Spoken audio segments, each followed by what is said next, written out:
Juventus telah memastikan diri lolos babak 16 besar Liga Champions 2019-2020 dari penyisihan grup D.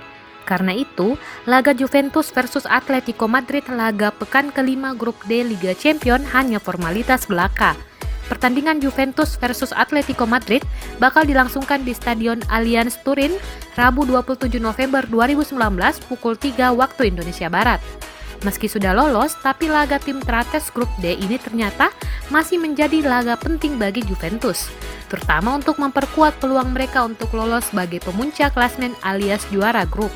Apalagi, Atletico Madrid tak pernah menunjukkan penampilan meyakinkan di laga tandang, jadi tuan rumah adalah favorit di pertandingan ini. Tuan rumah juga sedang dalam performa yang mengesankan dan juga belum terkalahkan di musim ini. Pada laga ini, Juventus kemungkinan bakal memainkan Cristiano Ronaldo yang diistirahatkan di laga terakhir lawan Atlanta. Head-to-head Juventus versus Atletico Madrid pertandingan terakhir mereka berakhir imbang dengan skor 2-2. Di sisi lain, Atletico Madrid yang mengalami kekalahan mengejutkan 2-1 dari Bayer Leverkusen dalam laga terakhir mereka di Liga Champions. Tim tamu tanpa kemenangan dalam 4 laga terakhir mereka di semua kompetisi dan hanya 3 kali menang dari 8 partai terakhir mereka musim ini. Mengingat performa terbaik Juventus terutama di kandang mereka sendiri, peluang Atletico Madrid untuk menyelamatkan bahkan 1 poin pun jelas terlihat suram. Selain itu, pasukan Mauricio Sarri konsisten dalam mencetak gol.